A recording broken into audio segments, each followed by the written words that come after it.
The Michigan International Speedway and the Rolling Irish Hills, where the second race for the next generation NASCAR Nationwide Series car is about to begin. The Dodge Challenger, Ford Mustang, Chevy Impala, and Toyota Camry all shined up and ready to let those ponies run around this 2-mile track. Pony cars, muscle cars, whatever you want to call them, they look great. They raced great at Daytona, and we're expecting a great race today here at Michigan. Question is, we just can't exactly tell you how it's going to unfold because the element of the unknown is going to be big in this one. We do know, though, that our three men in the booth are all ready to bring you the unknown. Marty Reed, Andy Petrie, and four-time Michigan winner Dale Jarrett. Gentlemen, you have answers to some of these questions? Well, we're going to try. As Alan, we take a look at the top 8 qualifiers. 6 are nationwide regulars. We haven't seen that in an awfully long time. Well, Marty, this car is supposed to be the great equalizer, and so far it looks like it may be. If you're not a Joe Gibbs team, you wanted this to happen. I mean, they have really figured that old car out really good, and now that we've got this new car, some other teams have a little bit of hope that they can go in there without having any notes to go by, and nobody having any, that they can have a car that can go out here and win. Yeah, it'd be great to see these young guys be able to stay up there all day long and race hard with this new car. I think it's been very intriguing to listen during the countdown show and see how many of these guys really don't know what to expect with this. That should be fun for us. But there is a big difference between 2 laps of qualifying and 125 in the race. What's going to unfold? I think experience is going to play out to be the one thing that these guys aren't going to be able to overcome maybe in doing that. You see guys like Carl Edwards, Kevin Harvick, Kyle Busch, and our pole sitter Brad Keselowski who have that experience to get it done. I think we look at them being back up front again. And, you know, we got a bunch of guys that can win, and guys, some young guys like Trevor Bayne and Colin Brown and those guys. I feel like this might be the best opportunity for Trevor Bayne to get a win. All right, let me put you on the spot. Who has the best finish? We have an 18-year-old Ryan Truex. We have Colin Brown at age 21, Trevor Bayne at 19. Who gets the best finish out of those? Already went. I think it's Trevor Bayne. Yeah, I'm going to have to agree. Trevor Bayne, he's been doing an awfully good job in that race car. I'd look for him to be up front all day. Well, and one other person, obviously, a lot of fans around the country will be watching, will be Danica Patrick. As you know, she's going to be starting a little bit further back in 33rd position. So all the questions about to get answered as we're about to get ready to get this race underway here at Michigan International Speedway. There are the 43 cars that made it through qualifying, even though it did take a little longer because of all the technical ramifications. Let's go trackside right now. And now, race fans, here were the most famous words in motorsports. Your Grand Marshals, Mike Stamm and Saving Abel. Drivers,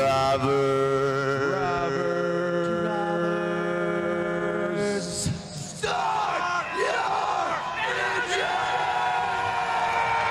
Crank it up.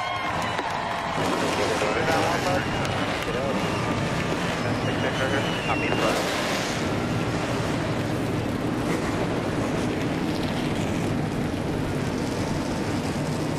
Clear. Driver, you got us. Give us a shout out. The Roush cars have no battling on the left side.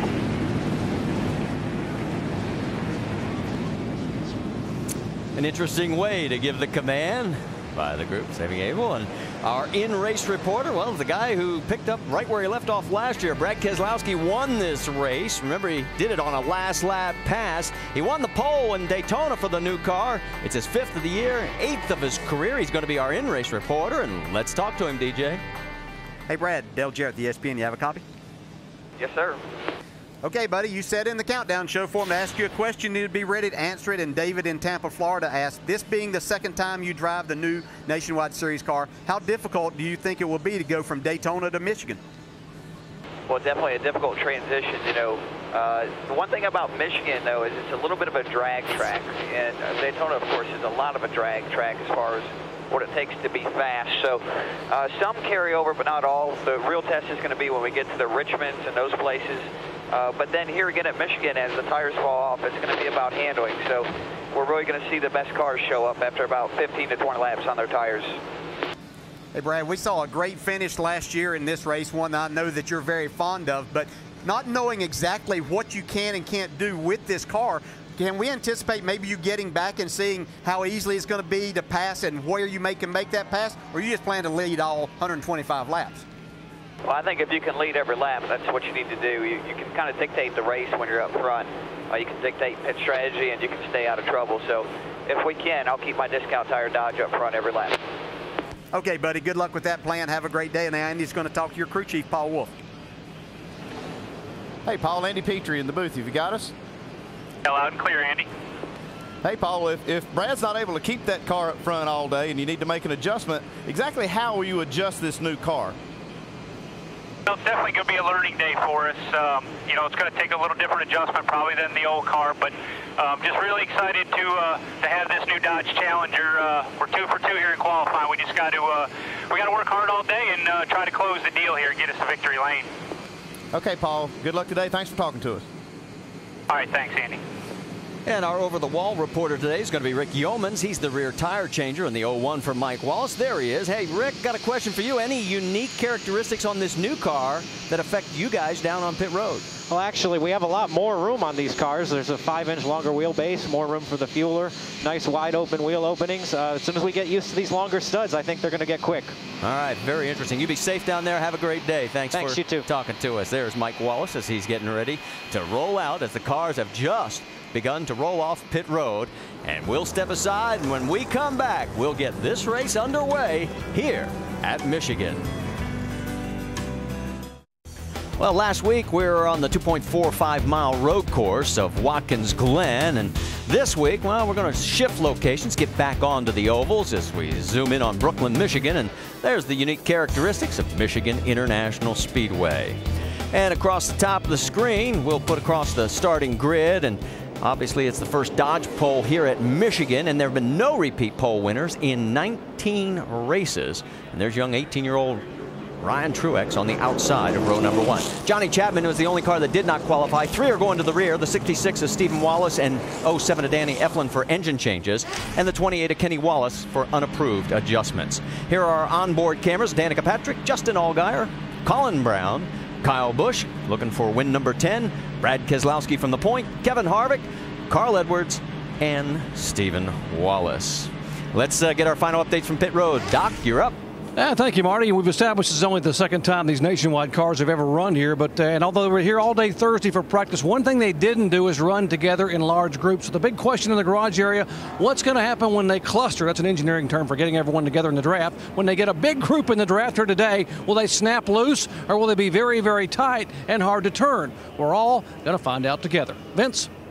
Well, normally there's one thing you know about a Nationwide race, and that's the guy you've got to beat is Kyle Busch. He's won 9 times this season, and he's won 6 of the last 8. But Busch has struggled a little bit here this week, from wicked tight to wicked loose, and in qualifying they were on the splitter a little bit, and they qualified 10th quickest. Crew Chief Jason Ratcliffe just told me we've got to be careful with that splitter. We're going to take a look at it right away early in the race. Mike?